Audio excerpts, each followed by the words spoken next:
Elisabeth Lévy, vous auriez la gentillesse de vous présenter.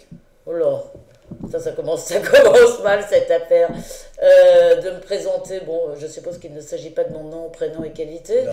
Je ne sais pas, je suis quoi? Quelle est votre fonction Quelle est ma principale? fonction? Je sais pas, agitateuse?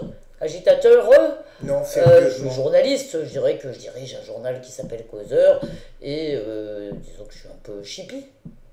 Voilà. Juste- Et j'aime bien, disons que, pour être un peu plus sérieuse, la matière que j'aime bien dans le journalisme, ce sont les idées. C'est-à-dire, moi, je pense que il faut faire avec les idées comme avec le reste. Et à causeur, c'est quand même, c'est pas la seule chose qu'on fasse, mais c'est vraiment une des choses qu'on aime bien, dont le jeune Daoud ici est un des spécialistes aussi, c'est d'aller fouiner dans ce qui se passe dans le monde des idées. Voilà.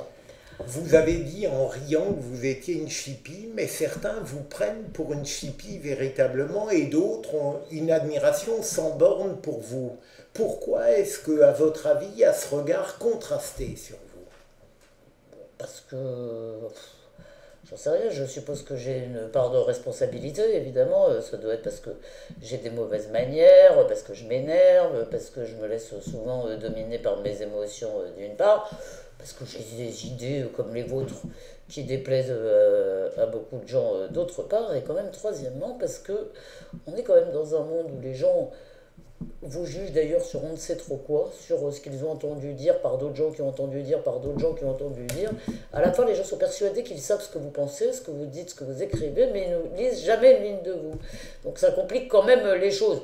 Voilà, par ailleurs, je peux tout à fait concevoir. J'ai beaucoup de mal, en fait, j'ai découvert que vous pouvez me haïr à un point qui m'étonne. J'ai beaucoup de mal à le comprendre, mais je comprends très bien que je puisse agacer ou fortement énerver. Ça. Mais vous pouvez aussi séduire et être admiré, je le sais par Bah tant mieux. expérience. Oui, mais On peut pas déplaire à tout le monde, bien cher sûr. Philippe. Mais de l'autre côté, pourquoi, à votre avis? Parce que vous avez une liberté de penser, peut-être? Bah, ça, c'est la version bienveillante, disons. Je pourrais me pousser du col en disant oui, c'est parce que je suis libre et rebelle, ça doit être pour ça. Non, je crois. D'abord, je crois que. Oui, j'essaye de défendre mes idées. Je le fais peut-être de façon souvent véhémente. Je crois que dans la forme, le fait que je prenne les choses peut-être trop à cœur peut indisposer des gens. Par ailleurs.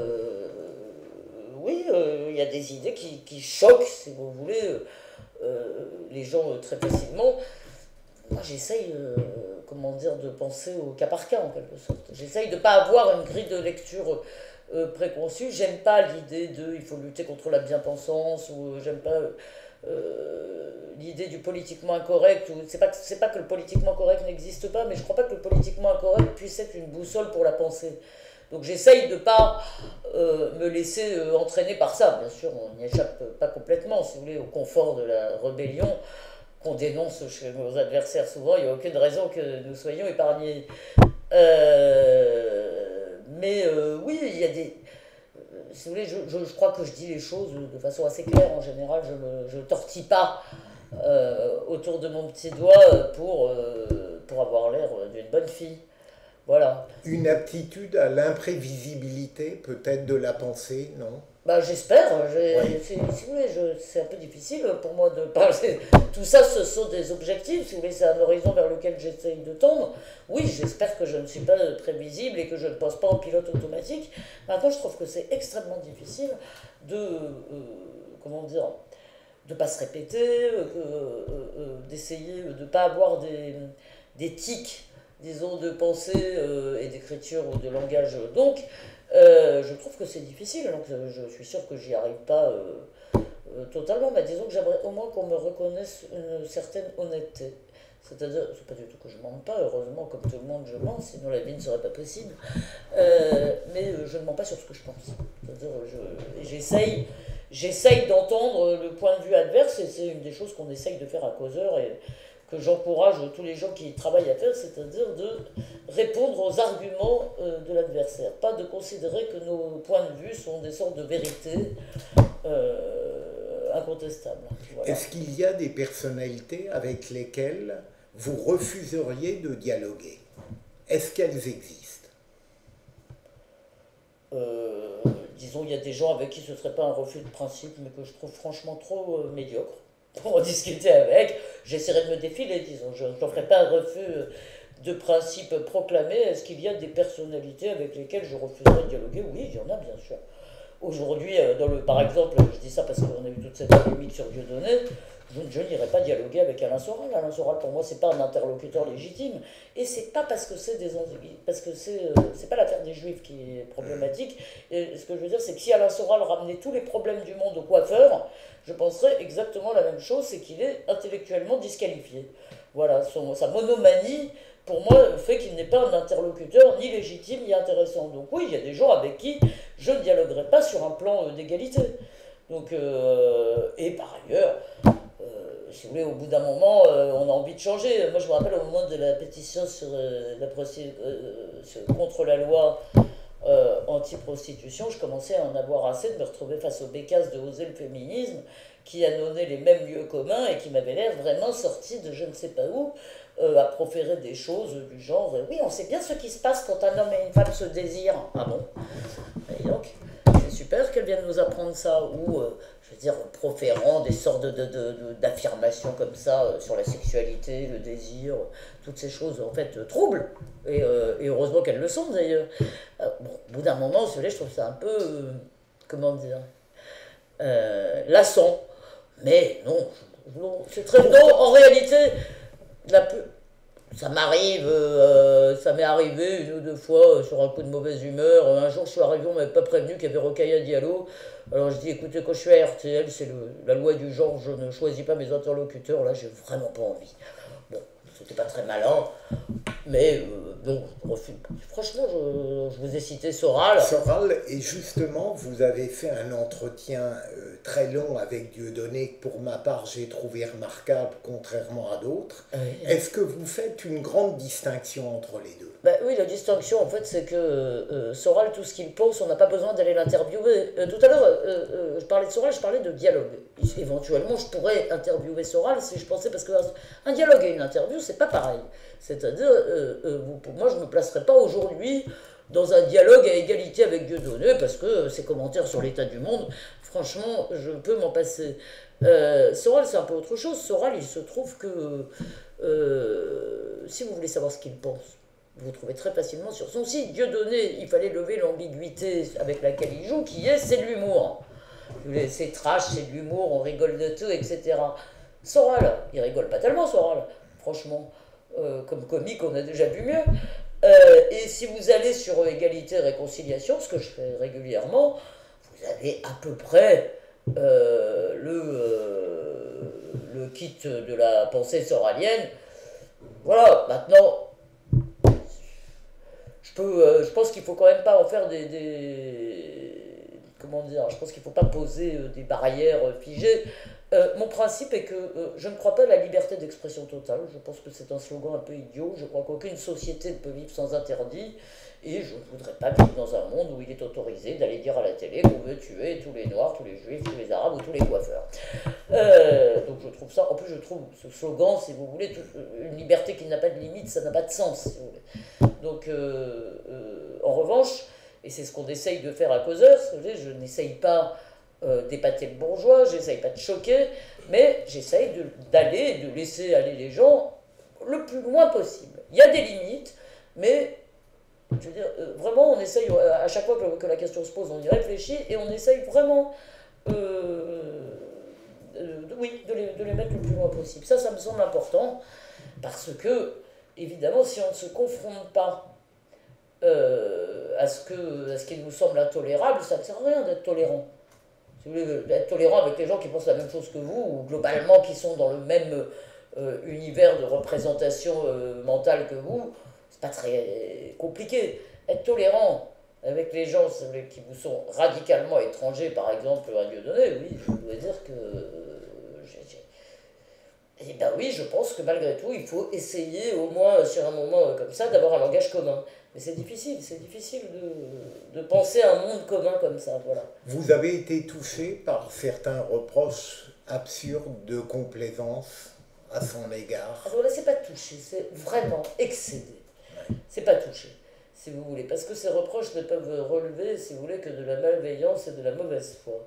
Parce que je suis convaincu que si quelque autre journal que ce soit avait interviewé Dieudonné, tout le monde aurait applaudi. Et tous les imbéciles, si vous voulez, qui nous ont traités à peu près quand même de nazis cette fois, ou de collabos avec qui j'ai pas bien compris, auraient applaudi. Donc si vous voulez, je crois que je n'ai aucun doute. Bon, j'ai même du mal à comprendre, il faut bien le comprendre, puisque qu'on conteste la démarche.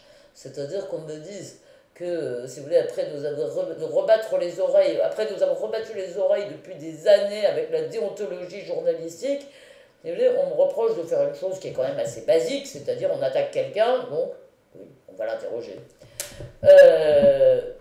Et la deuxième chose, c'est qu'encore une fois, je crois que c'était utile parce que ça permettait, et notamment pour les gens qui l'admirent, de lever l'ambiguïté de tout ça c'est pour rire. Voilà, tout ça c'est pas pour rire. Donc je n'ai pas été touchée, je ne suis pas touchée dans le sens où ça ne m'affecte pas personnellement l'opinion de ces espèces de procureurs, de flics, ce sont vraiment des flics, ne m'affectent pas. En revanche, le monde dans lequel ils me font vivre, et dans lequel ils nous font vivre, oui, finit par me peser. C'est-à-dire, c'est décourageant. C'est décourageant d'être confronté à des adversaires de telle bassesse.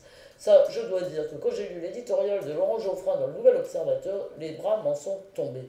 C'est quand même pas la première fois qu'il nous fait une crapulerie. On avait le droit à néo-réac, après néo-facho. Bon, comme je suis bonne fille, je l'avais appelé un peu aigre, mais juste ce qu'il faut, en lui disant, dis donc, la prochaine fois, ça va être néo-nazi. Là, si vous voulez, il nous place sous le patronage de DM et Marquet, donc socialiste passé à la collaboration, ce qui est quand même pas très agréable. Et deux, il raconte n'importe quoi. C'est-à-dire que quand on lit l'entretien, quand on lit le dossier qu'on a publié et que Geoffrin ose écrire que nous assurons la promotion de Dieudonné comme intellectuel, je veux dire, il dit que je suis sotte. Bon, ça je m'en fiche, il a le droit de penser que je suis sotte. Il a même le droit de penser que ça intéresse, que son opinion sur Elisabeth Lévy va passionner les lecteurs du Nouvel Observateur, ce qui, à mon sens, est une aberration. Si vous voulez, il a quand même consacré son éditorial à aligner 3 journalistes. On est en pleine crise ukrainienne, Laurent Geoffrin n'a rien d'autre à dire sur le monde que Lévy, Zemmour et Rioufol, pas beau. Bon. Ensuite, il dit que je suis à la pensée ce qu'Annie Cordier est à la chanson. Si j'avais beaucoup de respect ou d'estime ou d'admiration pour Laurent Geoffrin, ça m'affecterait certainement, je dois dire que je me fous de son jugement. Mais oui, il y a des moments où je suis découragée par ce climat pourri. Si vous voulez, par ces gens qui réclament des têtes toute la journée, qui ne supportent pas le moindre désaccord. Je ne supporte plus tous ces flics qui demandent un jour la tête de Tadei, le lendemain celle de Zemmour, le surlendemain un troisième. Honnêtement, je n'ai jamais demandé la tête de personne. Voilà. Je ne demande pas à ce que les gens, à ce que mes adversaires ou même mes ennemis soient virés. Et je suis... Comme notre métier, et mon métier, c'est quand même, disons, d'une certaine façon... le débat public, si vous voulez, ça se joue là, entre autres. Je trouve que oui, c'est vraiment, il y a des moments où on se dit, mais à quoi bon? C'est-à-dire pour une poignée de lecteurs et d'auditeurs honnêtes. Alors, en réalité, je crois qu'il y en a plus que ça. Je crois que la sagesse que je n'ai pas consisterait à se dire, mais peu importe l'opinion de ce petit, comment dire, de cette petite avant-garde, si vous voulez, prêcheuse et donneuse de leçons. La réalité, c'est qu'il faut plutôt essayer de parler au reste des gens, aux vrais gens, comme on disait avant. Mais oui, des fois, c'est décourageant. Non, vous n'êtes jamais découragé, vous? J'ai parfois l'impression que dans les dialogues que vous avez, dans les débats, est-ce que vous êtes toujours sincère et convaincu, ou est-ce qu'il n'y a pas chez vous un tel goût parfois de la contradiction, de la provocation, qu'il peut déterminer parfois la pensée que vous avez? Honnêtement, je ne crois pas. Citez-moi un exemple. Non, je ne crois pas. Alors là, vraiment, je ne crois pas. Ça, je trouve ce reproche assez infondé. Ça n'est pas un reproche. Non, si, ce serait... J'essaye justement Si, je trouve que ça doit m'arriver d'y céder, si vous voulez, inconsciemment. Mais je ne crois pas qu'on puisse parler d'insincérité, parce que si je le fais, c'est vraiment sans me rendre compte. C'est-à-dire, je me laisse entraîner dans ma propre pensée, si vous voulez, peut-être à la compte. Mais je ne crois pas, ça m'arrive très souvent dans des... Il se trouve que, excusez-moi, je suis souvent confrontée à des gens qui disent des conneries. Voilà, mais ça m'arrive très souvent, non mais ça c'est à moitié une blague, ça m'arrive très souvent de dire, ah oui, tiens, de me rendre aux arguments de l'un ou de l'autre. Mais non, j'essaye, ça je trouve ça important justement, j'essaye de pas me laisser, de pas penser en fonction de l'autre, si vous voulez. Or, à partir du moment, si vous essayez simplement d'être dans la contradiction, bah c'est l'autre qui détermine votre pensée, et ça je ne le veux pas. Non, je crois que ça non, ça je le fais pas, j'essaye de tenir mes idées, en plus, si vous voulez, c'est difficile, parce que ça arrive souvent que je sois ni d'un côté ni de l'autre, si vous voulez. Le débat sur le mariage gay, j'ai vraiment souffert pendant, parce que je trouvais insupportable la façon dont les opposants étaient traités, mais par ailleurs, leur vocabulaire de papa-maman, les droits de l'enfant et tout ça, moi, c'était pas mon problème. Et en fait, je l'ai dit 150 fois, je me fiche éperdument du mariage qui a été détruit, à mon avis, depuis longtemps. L'élevage des enfants, la vie c'est la vie concrète, je ne crois pas qu'on puisse, ou qu'on ait d'ailleurs à s'en mêler, donc les enfants sont élevés comme ils sont élevés, par des hommes, des femmes, par des couples tels qu'ils se forment dans la vraie vie. En revanche, c'est la fabrication des enfants qui me gêne, c'est la filiation. Mais si vous voulez, ne serait-ce que faire entendre ça, combien de fois j'ai entendu l'argument imbécile jusqu'à aujourd'hui, mais enfin, en quoi ça te concerne? T'es pas obligé, je veux dire, oui, je suis effectivement, merci, on ne m'oblige pas à faire des enfants par PMA ou être mère porteuse, c'est vachement sympa, mais à quoi est-ce que cela rime de vivre en société si vous voulez, le code anthropologique de la société, de notre société ne me concerne pas. Je trouve cet argument. Alors voilà, ça, je dois dire que souvent, la faiblesse argumentative, si vous voulez, dans les débats, me consterne. Est-ce que votre atypisme, tout de même, dans l'espace intellectuel, permet de vous situer tout de même dans l'espace politique classique? Je veux dire par là, est-ce que la droite, la gauche, ça a du sens pour vous? Si vous voulez, d'abord, la gauche, c'est d'abord mon principal objet d'étude, si vous voulez, en quelque sorte, ou ma porte d'entrée pour essayer de comprendre le monde, parce que, en tous les cas, le monde dans lequel on est, parce que je crois que c'est idéologiquement, l'histoire de la gauche explique beaucoup de choses, en fait, en France en tout cas. Et par ailleurs, comme je dis souvent sous forme de boutade, que tant que je réfléchissais pas tellement, j'étais de gauche. Voilà. Il y a un moment, je me suis, si vous voulez, la seule identité politique finalement que j'arriverai à définir me concernant, c'est que je suis pas de gauche. Voilà. Alors, est-ce que ça fait de moi quelqu'un de droite? Bah, pour les gens de gauche, oui, évidemment, si vous voulez. Et puis, par exemple, quand on va à RTL, si vous voulez, comme vous le savez, cher Philippe, il faut de gauche, de droite, ce qui est un peu absurde, mais c'est comme ça. Donc moi, je ne suis pas comptée dans cette gauche. Voilà, donc je ne me sens pas du tout de droite, et alors pas du tout proche. Il y a des choses qui me plaisent à droite, enfin, si vous voulez, après, on peut aller chercher des tas de choses, si vous voulez, qui me plairaient dans l'histoire ou dans les références des deux camps. Mais je ne me sens pas, d'abord... Franchement, je ne sais pas très bien ce que c'est la droite, à part ce qui n'est pas la gauche, mais je ne me sens pas particulièrement de droite.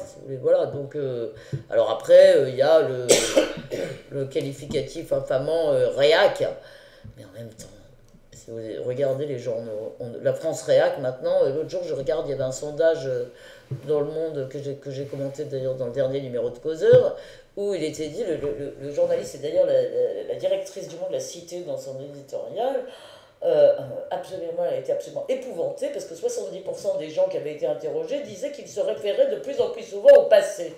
Alors là, vous imaginez, consternation, désolation, putréfaction, le passé, chef.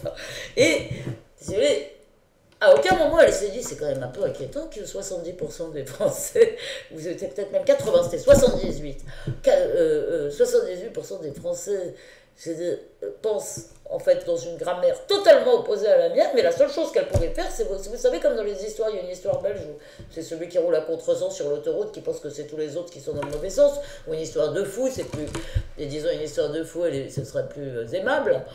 Et on a toujours l'impression, si vous voulez, vous êtes tout seul à rouler tout seul sur la route, et puis c'est tous les autres dans l'autre sens qui sont dingues. Bah, elle m'a donné un peu cette impression-là, c'est-à-dire, donc Réac, si vous voulez, ne veut plus rien dire, sinon que oui, je ne fais pas partie de la pointe avancée du progressisme contemporain, comme 80% de mes contemporains, ou même 90 probablement.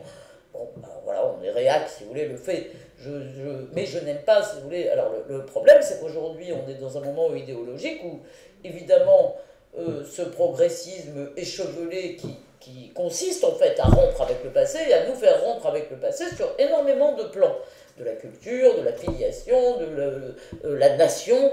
Si vous voulez, c'est l'idée de la table rase. Mais ils ont réussi, évidemment, ce parti de demain, c'est une expression de Jean-Claude Michéa que j'aime bien, ce parti de demain a réussi à créer un véritable parti d'hier qui est, lui, pour une part, réellement réactionnaire, c'est-à-dire qui reste plus ou moins, de façon plus ou moins affichée, de retour à l'ancien régime, ou à un ancien régime, ou à un ordre traditionnel. Moi, je suis très très très attaché à la liberté des mœurs, et je n'y renoncerai pour rien au monde, et je me battrai pour la défendre, et, si vous voulez, je n'aime pas l'idée d'un individu qui serait uniquement pourvu de droits, si vous voulez, le monde du soit ce qu'il te plaît, fais ce qu'il te plaît, mais je n'ai aucune envie, si vous voulez, de revenir au monde que Marcel Gauchet appelle le monde de l'hétéronomie. Si vous voulez, je suis vraiment, de ce point de vue-là, je suis vraiment une libérale, politiquement, et ça me semble vraiment important. Donc, si vous voulez, dans ces j'ai résumé ça en disant je n'ai pas envie de choisir entre Farida Belgoul et Najat Vallaud-Belkacem. Voilà. Et je suis un peu inquiète, si vous voulez, de voir ce qui se passe en ce moment, parce qu'on assiste peut-être effectivement au début de ce qu'on a appelé dans d'autres temps et pour d'autres sujets le backlash, hein, le retour de bâton. Alors, on verra bien, mais c'est vrai, si vous voulez, que même quand j'ai vu, même d'ailleurs dans la Manif pour tous, ça fait pas des salauds ni rien, mais moi on voit bien qu'il y a des gens, si vous voulez, qui remettraient bien sur le tapis la question laïque. Je veux dire, ils ont le droit de le penser. Disons que moi je n'ai pas envie de vivre dans ce monde-là non plus. Alors, disons que je me sens un peu assise entre deux chaises, mais au-dessus du vide. Vous vous sentez très proche de ces êtres que, par exemple, que Laurence Geoffrin a ciblés avec vous, de Éric Zemmour, Rioufol, Denis Tillinac, que sais-je, Robert Ménard ou autres. Est-ce que vous pensez avoir des différences fortes avec eux, ou est-ce que le goût de la liberté d'expression vous réunit? Bah, les deux, mon général, si vous voulez, je crois qu'on a un certain goût pour la liberté. Par ailleurs, on partage un certain nombre de convictions, mais pas toutes. Si vous voulez, par exemple, moi je suis beaucoup plus libéral qu'Éric Zemmour, je suis beaucoup moins anti-américaine que lui.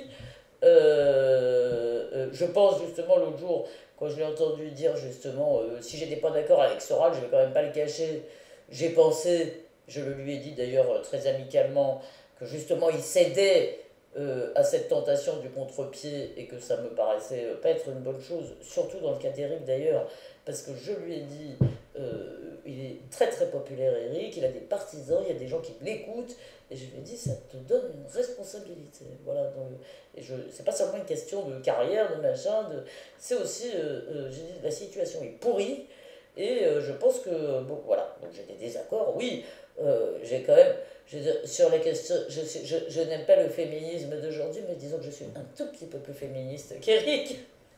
Je dirais avec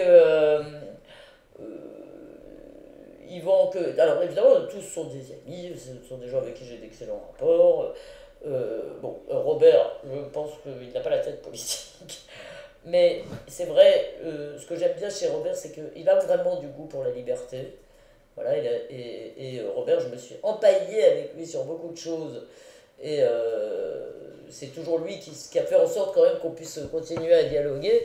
J'étais très énervée d'ailleurs au début quand je le connaissais parce que son obsession concernant la liberté d'expression c'était le négationnisme. Et alors oui, je lui disais toujours, je disais quand même franchement, bon, d'accord, sur le principe, moi j'aime pas la loi Guesso, mais enfin je peux survivre sans qu'on entende Guesso à la télé tous les 3 jours, je m'en fous complètement. Enfin, ce que je veux dire, je comprends donc. Et eux, ils trouvaient que c'était. Ça m'agaçait. Donc j'ai des désaccords, oui, on a plein de désaccords, on s'engueule, disons à côté d'eux, je suis un peu gauchiste, j'ai souvent l'air d'être un peu la gauchiste de la banque. Je suis, disons, pour ce qui est de l'étatisme, je dirais que je suis entre Rieufol et Zemmour. Parce que Zemmour est très très étatique et très. C'est-à-dire, Éric, quand je l'entends parler du gaullisme, etc., des fois j'ai envie de lui dire bon, mais le problème c'est aussi le discours de nos adversaires, donc c'est difficile. Et de lui dire attends, là, il me semble que le moment gaulliste est peut-être un peu passé, donc c'est pas la peine non plus, si vous voulez, de passer notre temps dans la nostalgie, on va pas faire revenir le passé. Il y a quand même, il reste, me semble-t-il, 2-3 trucs à défendre. Et ça, je crois qu'on peut tout à fait faire front commun avec Natacha Polony, avec plein d'autres gens, avec la jeune génération, avec Daoud, avec Gil Mikhaeli. Je veux dire, je trouve d'ailleurs, si vous voulez, on était quand même très, très, très, très, ou en tous les cas, on se sentait ultra minoritaire. Si vous voulez, bon, il y avait Philippe Cohen aussi à l'époque, feu notre ami Philippe Cohen. On se sentait ultra minoritaire à l'époque. Je ne suis pas sûr qu'on soit si minoritaire que ça aujourd'hui. Voilà. J'ai l'impression, est-ce que je connais bien votre vie intellectuelle, que vous avez 2 admirations au moins très fortes, Philippe Muret et Alain Finkielkraut. Est-ce que ce sont des maîtres pour vous, des amis, des compagnons? Enfin, malheureusement, l'un est mort, bien sûr, mais... Tout ça un peu... Philippe a vraiment... Ouais. Disons que j'ai plus de désaccords d'ailleurs avec Alain Finkielkraut. Je pense, je partage pas sur ça. On s'est engueulé récemment sur Buisson, on s'est engueulé sur l'Ukraine. Bon, mais j'ai beaucoup d'admiration pour son courage, pour sa capacité de travail. Et oui, vraiment, il m'a aidé à penser beaucoup de choses alors. Et notamment sur la culture, sur l'école, sur le rôle du passé. Justement, c'est quelqu'un qui m'a aidé à penser beaucoup de choses. Muret m'a aussi. Muret, ça a été aussi une révélation en quelque sorte. Si vous voulez, toutes les questions dont on parle, auxquelles on essaye de réfléchir aujourd'hui, la différence sexuelle qui était en train de se casser la gueule. D'ailleurs, la différence même tout court. C'est-à-dire, je pense que c'est vraiment Philippe qui m'a fait comprendre, si vous voulez, que l'époque conspirait, si vous voulez, justement à éradiquer ce qui est le conflit, la division, le tourment, donc et la différence avec au cœur de ça la différence entre les hommes et les femmes. Ça, je crois que Muret m'a vraiment montré ça. Il m'a appris, comment dire, à voir l'époque en rigolant en plus. Ça, je crois que je lui serai reconnaissante toute ma vie de m'avoir tellement fait rire et si vous voulez, de m'avoir, comment dire, je crois que ça m'est resté, c'est-à-dire d'avoir un regard quand même ironique sur le désastre. Ça, je trouve que ça aide.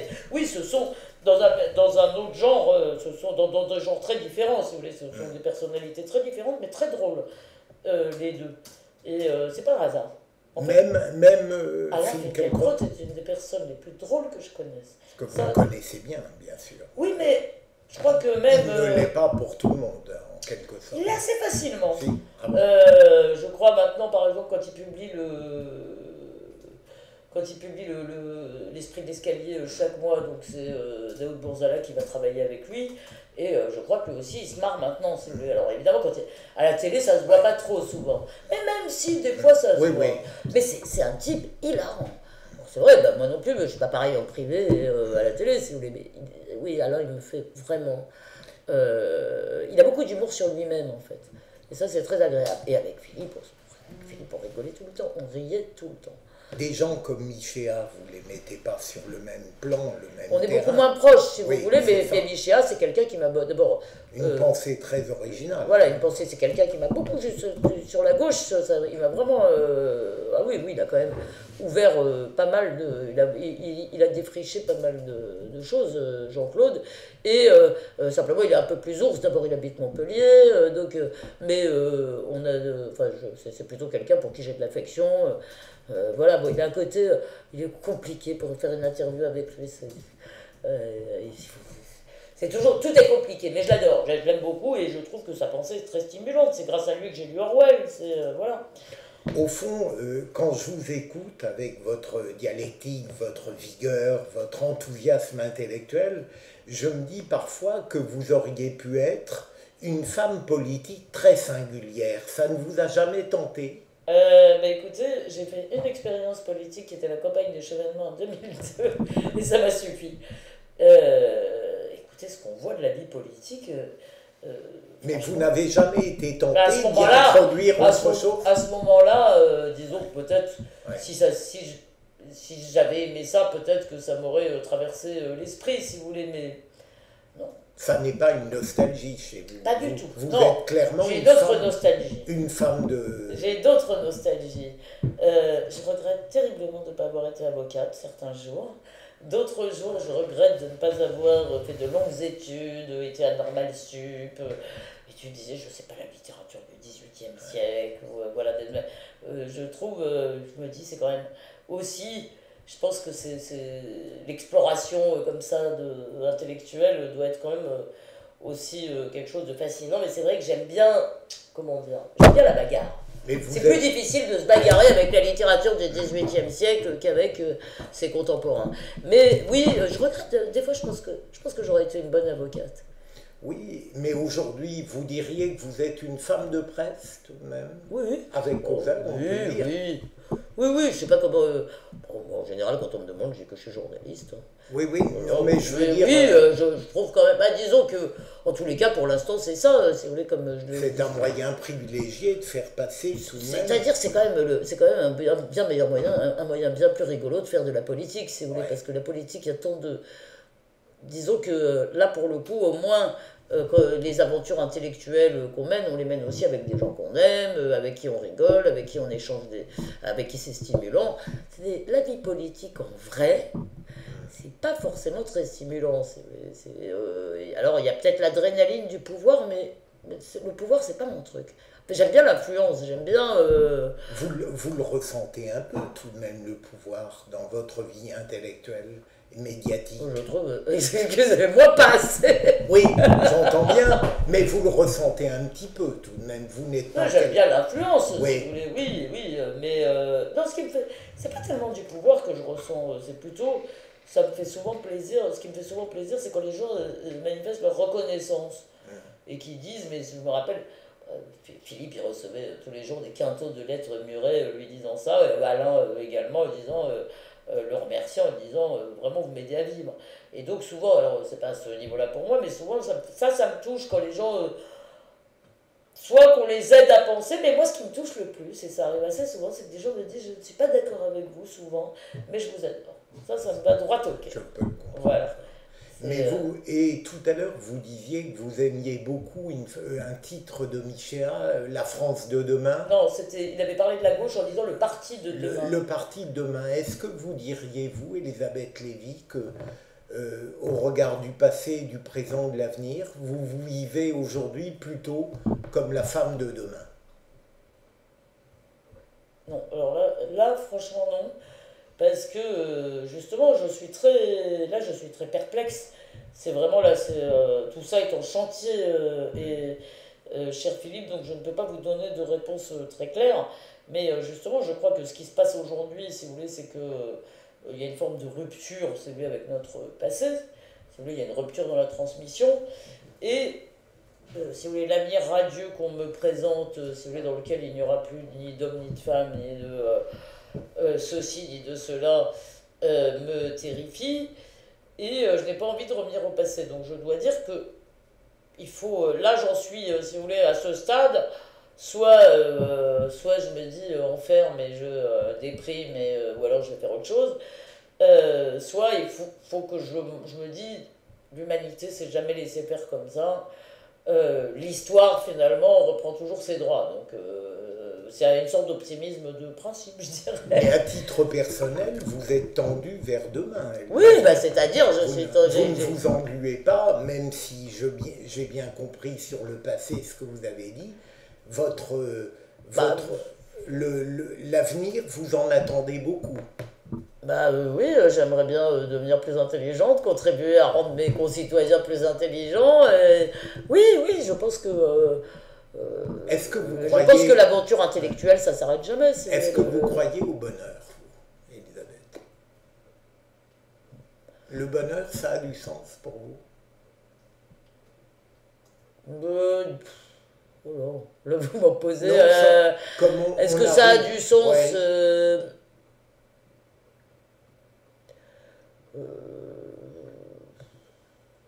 Je réfléchis pour pas vous dire trop de banalité, si vous voulez. J'ai pas une image de ce que serait le bonheur. Disons que c'est plutôt un mouvement, je pense. Il y a quelque chose. J'ai pas une idée, si vous voulez, de voilà, à tel stade vous avez atteint un état que vous pouvez qualifier de bonheur. Je pense que ce qui a du sens pour moi, c'est oui, d'essayer de sans vouloir être progresser intellectuellement, sans vouloir être indiscret, Elisabeth Lévy. Dans les derniers jours, est-ce que vous avez connu un intense moment de bonheur, par exemple? Oui, mais oui. Ah mais oui. Bah, mais vous voyez, je vais vous dire en fait, il y a autre chose que je trouve déprimant dans l'époque en fait, c'est la disparition des vertus que Sloterdijk appelle timotiques. On dit timotiques? Ouais. C'est-à-dire l'héroïsme, le courage, la grandeur. Et c'est vrai que je trouve que tout ça a un peu tendance à disparaître, en particulier le courage. Je trouve quand même que la lâcheté c'est quoi le contraire de qualité? Enfin, oui, un défaut. Enfin, la lâcheté est quand même un affect, je trouve, ou un comportement très très très répandu qui ça me consterne, si vous voulez. Ça me consterne parce que quand même dans le fond je trouve, enfin moi en tous les cas je me dis il faut quand même essayer d'arriver à la fin de sa vie en étant capable de se regarder à peu près dans une glace.